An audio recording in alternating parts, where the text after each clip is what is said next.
오늘은 오스왈드 챔버스의 주님은 나의 최고봉 8월 13일자네요. 성령을 소멸하지 말라. 성령을 소멸치 말며 성령의 음성은 미풍처럼 부드러워서 당신이 하나님과 완전한 교통 가운데 살지 않으면 그 음성을 결코 들을 수 없습니다. 성령의 가책은 가장 부드럽게 오기 때문에 만일 그분의 음성을 감지할 만큼 예민하지 않으면 당신은 성령을 소멸할 것이고 당신의 영적 생활에는 지장이 생길 것입니다.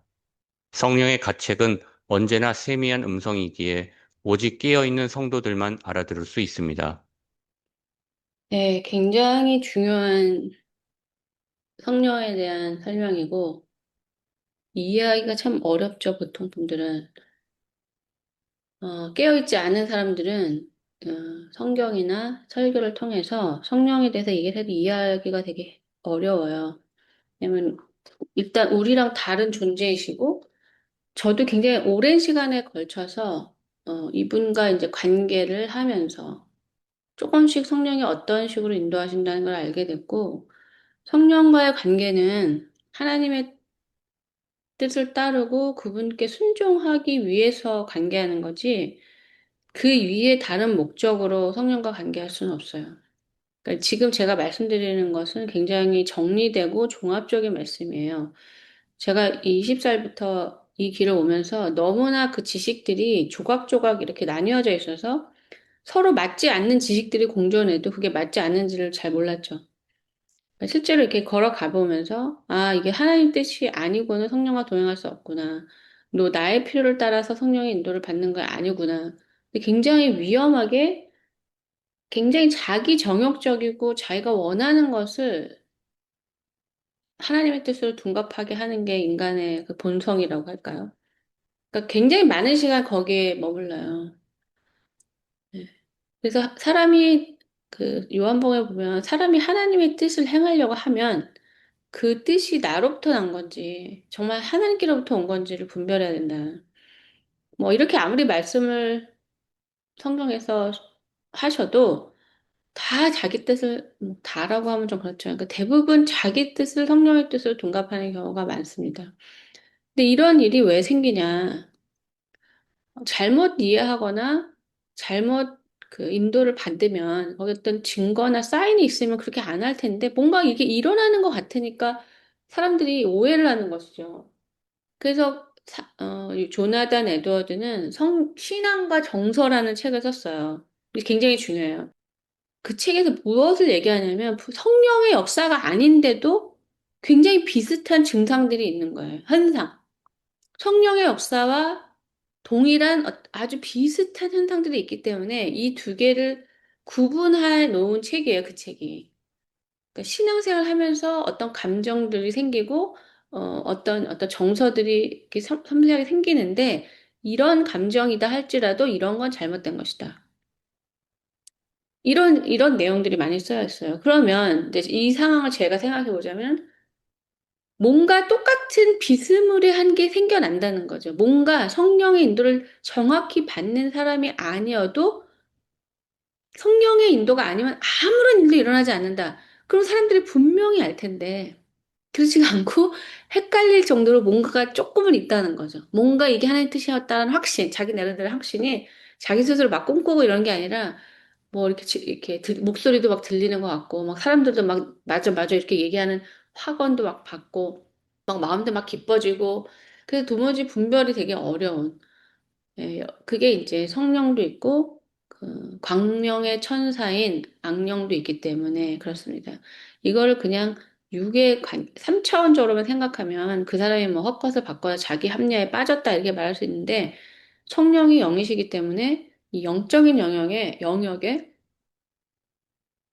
거짓 사도, 광명의 천사로 보여지는 마귀가 있는 거예요. 그러니까 이것을 아셔야 두려운 마음을 좀 가지실 수 있습니다. 그러니까 믿을 수가 없는 거죠. 아무리 그 감각이 내 생각, 마음, 그걸 다 주장한다고 할지라도 과연 그러한가라는 그런 어떤 점검을 안 할 수가 없어요. 왜냐면 광명의 천사니까.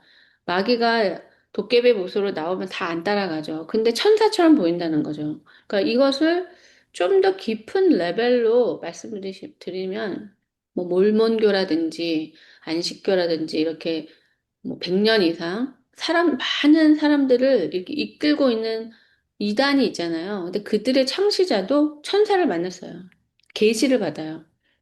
그러니까 그거를 이렇게 들으시면 그 사람이 그냥 자기가 교주가 되기 위해서 그냥 이렇게 사람들을 속이기 위해서 거짓말을 하는 거다. 이렇게 간단히 생각하시면 안 돼. 분명히 저는 그 사람이 천사로 가장한 마귀를 만났을 거라고 생각해요. 그리고 사람이 이게 따른다는 것도 사람의 힘으로만 되는 게 아니에요. 누군가 나를 따르게 하는 게 사람의 힘으로만 되지 않습니다. 그럼 이게 천사처럼 보이고 내가 하나님의 천사다. 그러면서 네가 너를 하나님 선택했다. 내가 너를 어떻게 사용하겠다. 뭐 이런 말을 들었겠다는 거죠. 그게 너무나 확실하기 때문에 이 사람은 교주가 안 될 수가 없는 거야. 안 된다는 것 자체도 무서울 거예요. 왜냐면 하나님을 만났는데 하나님이 널 이렇게 이러이러하라고 내가 널 불렀다라고 내 눈앞에 똑바로 천사가 30분, 1시간 얘기를 했는데 이거는 자기가 높아지고 싶어서가 아니라요. 저항할 수 없는 두려움을 느껴요. 그러면 그때 나타난 게 천사가 아니고 마귀인 것을 어떻게 아느냐. 인간으로서는 참 분별하기가 어렵겠죠. 네. 마귀를 받아들이는 것은, 그 교만함이 있어서 그런 거죠. 그러니까 성령을 받아들이는 것은 예수님을 높이는 자리에서 성령이 없어하는 거예요. 그러니까 여기 보시면 성령의 가책은 언제나 세미한 음성이기 때문에 깨어있는 성도만 알아들을 수 있다. 그러니까 잘 안 들린다는 거예요.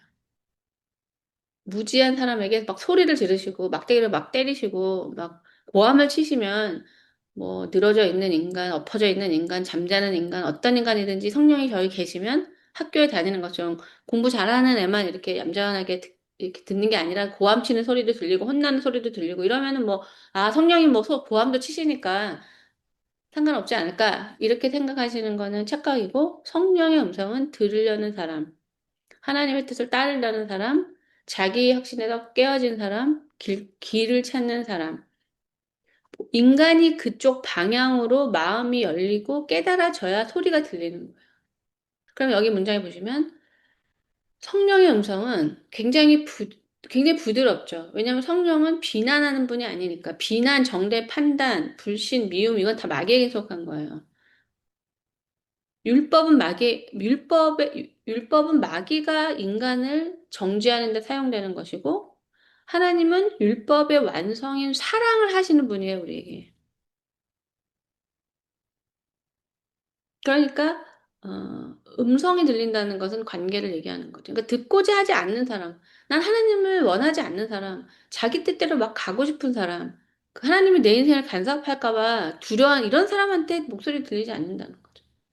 그러니까 자기 뜻인지 하나님 뜻인지 분별하지도 않으면서 내가 주를 위해 이런 열심이 있으니까 내가 어제 꿈에서 성령께서 나타나셔서 나한테 너 저쪽에 가서 선교사가 되라. 그건 분명한 하나님의 말씀이라고 그렇게 들린 사람은 그게 마귀의 음성인 경우가 굉장히 많아요. 그러니까 마귀의 음성은 또 왜 들리겠습니까? 교만하고 자기중심적이고 정욕이 가득 찰 때 마귀의 소리도 잘 들려요. 마귀가 잘한다 잘한다 그런 말 합니다. 네, 인격적이니까 들으려는 사람만 들을 수 있다는 거. 그래서 성경 말씀을 두렵고 떨림으로 들으셔야 돼요. 거기 보시면 이런 얘기들이 여러 가지 나오잖아요. 우리가 주를 위해서 뭐 마귀도 쫓아내고 내가 주님을 위해서 얼마나 많은 나보다 더 열심히 있는 인간을 볼 수 없을 정도라고 말하고 싶어도 주님은 나는 너를 모른다. 왜냐하면 이들에게는 성령의 인도를 따른 발자국이 없는 거예요. 성령의 인도를 따라야지만 그 길은 예수님을 알려주는 길이에요. 그래서 마틴 로이드 존스 같은 그 목사님은 깨지던 박살나던 이렇게 말씀하시진 않으셨어요. 하지만 결과적으로 하나님을 알게 되는 게 선이라고 이렇게 말씀하셨어요. 근데 성령은 우리의 자아를 깨뜨리고 우리의 잘못된 문법을 교정하심으로써 예수 그리스도를 알려주시는데 우리는 자아를 확장하고 자기를 드러내는 쪽으로 자꾸 가려고 하니까 이게 이분의 인도를 못 받는 거죠. 계속 자기가 원하는 대로 가는 길은 절대 예수님을 모르는 길이에요. 그럼 예수님이 나는 널 모른다고 말씀하시는 거죠.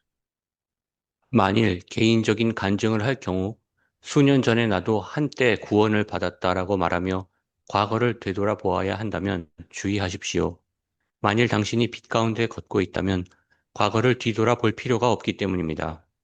과거는 현재 하나님과 나누는 놀라운 교제 속으로 묻혀버립니다. 만일 당신이 빛에서 벗어나면 당신은 감상적인 그리스도인이 되어 과거 추억 속에 살게 됩니다. 따라서 당신의 간증은 딱딱한 금소금을 내게 됩니다. 과거의 빛 가운데서 걸었던 때의 체험을 회상하는 것만으로 현재 빛 가운데 걷기를 거절하고 때우려는 자세를 주의하십시오. 성령께서 뭔가를 가책하시면 당장 멈추어 서서 그것을 바르게 하십시오. 그렇지 않으면 당신은 자신도 모르는 사이에 성령을 근심케 할 것입니다. 네, 이런 경우는 굉장히 많죠. 뭐, 내가 젊을 때 청년부 회장이었다. 뭐, 내가 첫사랑이 어쨌다. 그런 얘기는 제가 30대쯤에 많이 들었던 얘기예요. 그러니까 제가 젊을 때 아마 저의 세대가 한국 기독교에 굉장히 뜨거웠던 시대였기 때문에 뭐 20대 때 막 헌신하고 뭐 주님을 따른다고 했는데 뭐 30살에 결혼하고 살다 보니 그거는 이제 과거 얘기가 됐고 내가 한때 그랬는데 이렇게 말씀하시면 안 됩니다라고 목사님들이 설교하셨던 기억이 납니다. 근데 이것을 우리 현실 가운데서 우리 공동체를 통해서 보자면요. 그 얼마 전에 저희가 여러분들이 쓰시는 묵상에서 두 분 정도가 그걸 언급하셨는데요. 우리가 하나님의 일을 하면은 기쁨이 있어요. 그 확신도 있고, 하나님의 임재도 있고, 또 영적인 풍요함이 있기 때문에 이 성품으로 만들어지지 않으면 그거 자체가 또 이기적이 되는 거예요. 그러니까 예전에는 이제 교회 일은 열심히 하고 집안일은 하나도 안 하는 그런 엄마들의 모습이 있었어요. 저희 젊을 때는. 교회 가면 뭐 신나는 거죠. 자기랑 맞는 사람들하고 동일한 얘기, 또 동일한 가치관을 통해서 또 막 하나님 은혜도 동일하게 받고, 같은 행동을 많이 하고. 그러니까 잘못된 걸 알 수가 없는 거. 이렇게 내가 충만하고 은혜를 받는데 뭐가 잘못됐어? 저 예수님 안 믿는 마귀 남편. 너가 바뀌어야 돼. 이런 식으로 우리가 생각하기가 굉장히 쉽다는 거죠. 굉장히 그게 어려워요, 분별이. 그리고 안 믿는 사람 쪽으로 간다는 거는 그 복음을 거절하거나 모르는 사람한테 가는 것은 굉장히 우리에게 부담을 주고 힘들거든요. 일단 대화도 안 되죠. 또 어둠의 정서에 있죠. 그러니까 가고 싶지가 않은 거죠. 그러니까 이게 또 영적인 그 이기심이에요. 이것이 가정에서뿐만 아니라 교회에서도 우리끼리 좋은데 왜 선교사로 가? 우리 공동체 10명 있는데 떠나는 거 싫어. 너 가지 마, 가지 마. 뭐 교회에서 봉사하고 한 것만 하면 되지. 이것도 아닌 거예요. 우리가 이 성령은 항상 현재 어제와 상관이 없어요. 오늘 내가 그분의 뜻을 붙들지 않으면 성령은 과거의 존재가 되는 거죠. 이런 영적인 이기심, 내가 은혜 받는 데 빠져서 그날 은혜를 계속 누군가가 가져다 주는 공짜 사과에 취해서 내 농사를 짓지 않으시면 그것도 영적인, 육적인 이기심과 그다지 다르지 않다는 걸 아셔야 돼요. 그 두 가지 상황, 육적인 이기심에서 영적인 이기심에 머무르지 않으시려면 반드시 사랑의 역사라는 과정을 통해서 성품이 변화가 돼야 돼요. 성품이 변화가 되려면 내가 원하지 않고 힘든 상황이 유익한 거죠. 훈련을 하려면. 인내가 너무 같이 있는 게 좋은 사람하고 무슨 인내가 있겠으며. 서로 짝짝꿍이 짝짝 맞는데 뭘 오래 온유할 게 뭐가 있어요. 그죠? 아무런 훈련의 도구가 되지 않죠. 그러니까 하나님이 그런 상황을 조성하시기 때문에 우리가 피하지만 않으면 할 힘도 주시고 그러니까 성령께서 우리를 성장시키시는 것은 우리가 성령과 더 가까워지는 걸 의미해요. 그러니까 그거를 제가 양들을 이끌면서 느끼게 됐어요. 제 마음과 그들의 마음이 너무 다르니까 빨리 와서 내가 뭘 겪었는지, 내가 뭘 겪었는지 알면은 그 사람들이 받은 은혜가 더 커지겠죠. 왜냐면 제가 뭐 룰루랄라 하면서 남은 돈 나눠주는 게 아니니까 이 길을 와봐야 받은 게 뭔지도 알고 또 내가 추구하고자 하는 저는 하나님의 뜻을 추구하는데 그 사람들이 저를 원하는 것도 제가 원하는 바가 아니거든요. 인간적으로 제가 가봤자 전 줄 게 하나도 없고요. 그 어떤 유튜버가 오늘 보니까 이렇게 말씀하시더라고요. 자기는 죄밖에 지을 줄을 모르고 자기 안에 조금이라도 선하게 나온 거면 다 예수님이 하신 거라고. 그러니까 당신은 할 수 있지만 나는 못한다 그런 말 하시지 말라고. 이런 얘기를 하시더라고요. 아주 정직하고 정확한. 특별히 겸손한 게 아니라 그게 아주 정직한 답이에요. 인간이 하면 다 죄만 짓고 내 안에 뭔가 선이 나온 것은 선하신 그분의 생명이 발산됐기 때문이라는 것을 잊지 마셔야 돼요. 그렇기 때문에 우리가 오늘 이 순간의 즐거움보다 성령이 어디 계신지, 내가 성령의 이끌림을 받아서 어느 쪽으로 가고 있는지를 체크하는 게 너무나 중요한 거죠. 많은 사람들이 성령을 놓치고 육으로 시작해서 영으로 갔다가 영에서 다시 육으로 끝나는 그런 경우가 너무너무 많아요. 그 다음에 이제 성령께서 가책을 하시면, 그러니까 성령이, 우리가 성령을 느끼잖아요. 그것은 성령을 따르기를 원할 때 느낄 수 있어요. 그분을 원하시지 않으면, 그 조지 맥도날드가 말씀하신 것처럼, 하나님께서 너는 내가 필요하다. 어서 나를 찾아라. 나에게 요청해라. 기도해라. 라고 바람을 보내시고 태풍을 보내실 수는 있지만, 그분이 우리 안에 마음대로 들어오시지는 않으신다는 거예요. 그러니까 성령께서 우리에게 뭔가 말씀하신다는 것은 내가 듣고자 하고 따르려고 하니까 계속 말씀하시는 거예요. 근데 이제 문제는 여기에 있어요. 이거는 우리 공동체 분들이 많이 겪었던 거예요. 성령이 그냥 이렇게 인도만 하시면 되는데 그 과정에서 이제 잘못된 것을 계속 지적하시고 그것을 겸손하지 않게 받아들이지 못해요. 그러면 성령께서 꿈에 나타나셔서 그냥 이렇게 내가 보니 네가 이렇다. 그러면 아, 네, 주님 이렇게 하겠습니다. 이러면 좋을 텐데 그렇게 하시지 않죠. 뭐 사람들의 말이나 어떤 상황이나 내가 뭐 힘들게 되는 상황이나 또 대부분 저희 공동체는 그 리더의 말을 통해서 말씀하실 때 자아가 막 꿈틀대고 꿈틀대는 것까지는 괜찮아요. 왜냐면 자아가 복종되는데도 이게 훈련이 필요해요. 그러니까 그 꿈틀대는 것 가지고 너무 낙심하실 필요가 없어요. 마치 강아지 훈련하는 것처럼 우리 자아도 올바른 말씀에 내가 이렇게 받아들이려는 훈련이 상당히 오랜 시간 필요합니다. 근데 문제는 이 꿈틀대서 고민하면서 괴로워하면서 이런 것까지는 괜찮은데 이걸 안 받아들이면 성령이 틀렸다고 말하는 거랑 마찬가지가 되는 거예요. 근데 내가 옳은 것을 받아들이고 물론 나는 옳은 거 싫어 이렇게 말하지 않죠. 죄인인 인간은 내가 옳다라고 말하죠. 딱 들어보니까 네가 좀 나한테 나를 오해한 것 같아. 나는 그렇지 않아. 이게 이제 합리화를 들어가는 거거든요. 그러니까 우리는 이런 말을 들을 때 합리화에 빠지지 않기 위해서는 진짜인지 아닌지 체크를 해보셔야 돼요. 그냥 기분이 나빠서 나냐, 는 그런 식으로 말하지 않았어. 나는 그런 의도가 아니었어. 이렇게 하시면 바로 어둠에 빠져요. 그냥 성령의 책망은 우리가 수렁에 빠지지 않기 위해서 말씀하시는 거거든요. 너 그 교만한 그 마음을 유지했다가는 도둑질 당한다. 이렇게 말씀하시는데, 저는 그런 거 갖고 싶은 마음 없었어요. 이렇게 말을 하면 이게 이제 성령을 거절하는 것이 돼요. 왜냐면 이게 인격적인 관계라는 걸 아셔야 돼요. 제가 만난 분들이 정말 모르는 게 관계적 언어가 없다는 게 뭐냐면 사람들한테 상처 주고 자기 멋대로 다 해가지고 그 사람이 학을 떼고 평생을 다시는 저런 인간을 안 만나고 싶다라고 결정을 하게 만들어 놓고 자기가 이제 풀리면은 가서 관계하자 그러는 거예요. 그러면 지금 나 가지고 노는 거냐? 이렇게 말할 거예요, 그 상대방이. 왜냐면 상대를 인격적으로 대하지 않는다는 거죠. 속을 다 보여가지고 내가 얼마나 악한 인간이고 얼마나 이기적인 인간인지 다 보인 다음에 화가 나서 한 일주일 지나니까 이제 좀 잘못한 것 같고 그때 좀 미안했어. 거의 못 받아들여요. 그러니까 이런 행동을 아무렇지도 않아 하는 걸 보고 제가 좀 경악을 했죠. 네. 왜냐면 그거는 인생에서 너무나 많은 손실을 가져다 주는 거예요. 그 여러분들도 한번 생각해 보세요. 남을 그렇게 기쁘게 용서해 주셨나. 뭐 하나 꼬투리 잡고 자기한테 상처 주면 평생 안 잊거나 곱씹거나 그런 게 다반사인데 그럴 여지를 남한테 그렇게 많이 주시면서 본인이 이제 풀렸으니까 이제 나는 이제 풀렸으니까 우리 다시 놀자. 그러면 누가 와서 평생 그거 가지고 곱씹고 용서하지 못해가지고 부글부글 끓게 만들 거리를 제공하셨으면서 내가 원하는 데 어떻게 관계가 되냐고요. 이 말씀을 드리는 이유는 그런 분들이 성령한테도 그러는 거예요. 제가 보니까.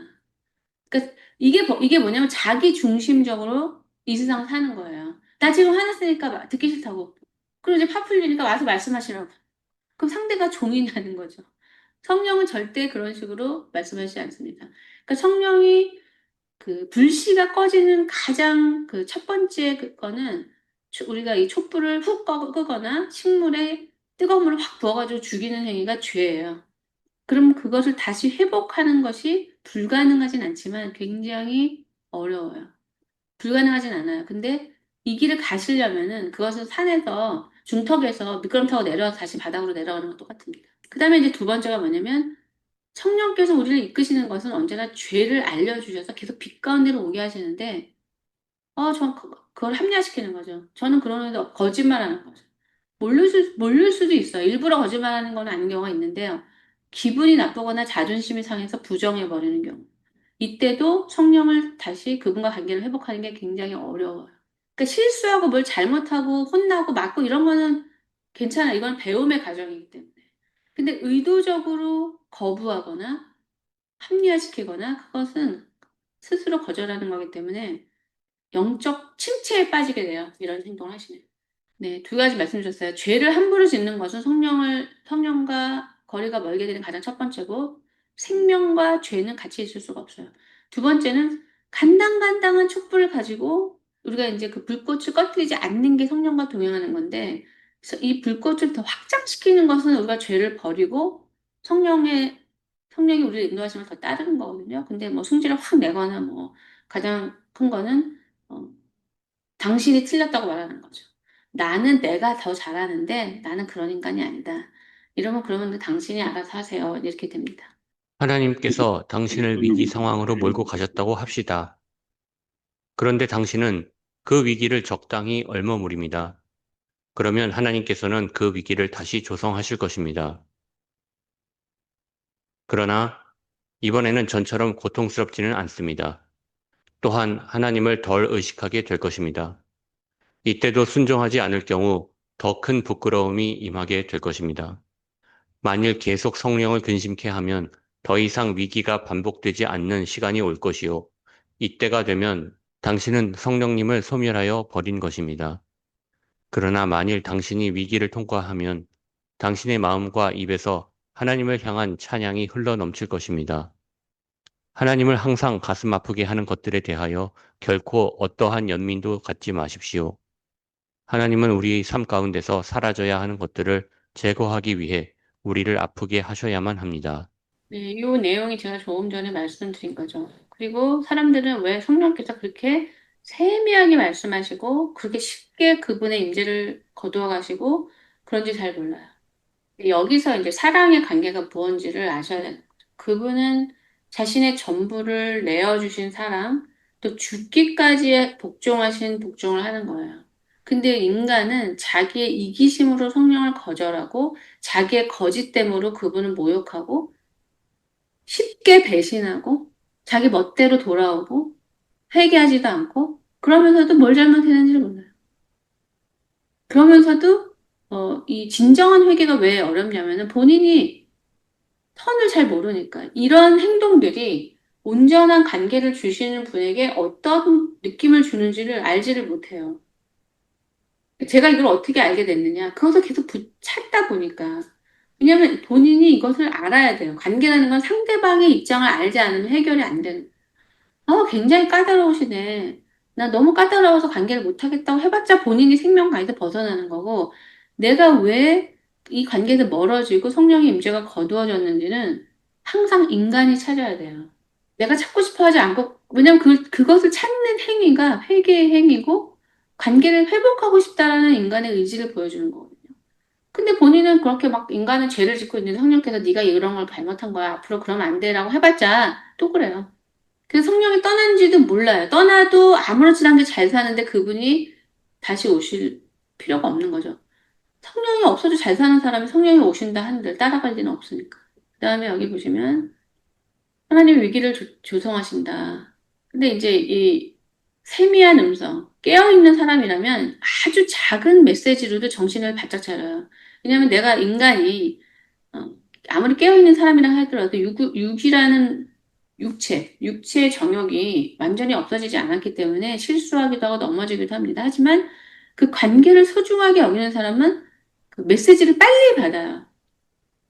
근데 은혜만 받고 상대에게 관심이 없는 사람은 하나님이 이런 위기를 조성해 주셔도 마음이 안 깨져요. 이렇게 완악함이 깨져야 복음이 들어갈 텐데 아무리 힘든 상황이 돼도 뒤로 넘어졌는데 코가 깨지는 그렇게 기가 막힌 상황이 반복돼도 전혀 하나님을 찾지 않아요. 이때도 순종하지 않을 경우 더 큰 부끄러움을 당하게 되는 거죠. 그러니까 부끄러운 상황에 당하게 되는 것이 부끄러워야 돌아올 텐데, 부끄러운 걸 겪어도 안 부끄러워요. 그러니 어떻게 회개하겠습니까? 수치를 당해도 창피하지도 않고, 부끄러움을 당해도 아무렇지도 않은데 어떻게 회개를 하겠냐. 그래서 그래서 제가 도덕적인 기준이 높을수록 민감하게 반응할 수 있어요. 왜냐면 도덕적인 기준이 높은 사람은요, 부끄러움도 더 많이 느껴요. 창피해서 그런 걸 못해요. 근데 기준이 낮은 사람은 안 창피해요. 지저분하게 살아도 안 창피하고, 남한테 뭐 빌리고 돈 빌려서 안 갚아도 안 창피하고, 사람들이 나한테 비난해도 안 창피하고, 창피를 안 느껴서 깨닫지를 못하는 거죠. 아무리 하나님이 우리를 부르셔도 불편하지가 않으니까. 그럼 여기 뭐라고 써 있습니까? 성령을 하나님께서 계속 메시지를 주시는데, 위기를 주시는데도 그걸 위기로 받지 않으면 성령을 소멸해 버린 것이다. 그러니까 이 위기가 온다는 것은 거의 이제 막 마지막이, 그러니까 이 위기 속에서 어, 이 하나님 날 부르시는 거 내가 뭔가 잘못됐다. 이 정도도 못 느끼면 그분이 하나님과 관계가 있는 사람이라고 볼 수가 없는 것이고, 성령이 1년, 2년 뭐 이렇게 조금 계시다 보니까 1, 2년 있어 보니까 안 되겠다 해서 같이 그런 게 아니에요. 이 정도가 뭐 벌써 뭐 10년, 20년이 걸리는, 최소한 저는 10년 이상 기다렸던 것 같아요.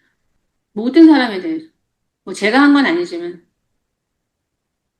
네. 그러니까 이런 지경까지 가시지 않으려면, 그래서 저는 이런 사람이 성령을 소멸케 된 사람이 구원을 과연 받을까? 이것이 궁금한 거예요. 저는. 이런 상황까지 가지 않는 가장 중요한 거는 교만해지지 않아야 되는데, 그거는 환경과 내 주위에 있는 사람들에 대한 내 태도를 보시면 알아요.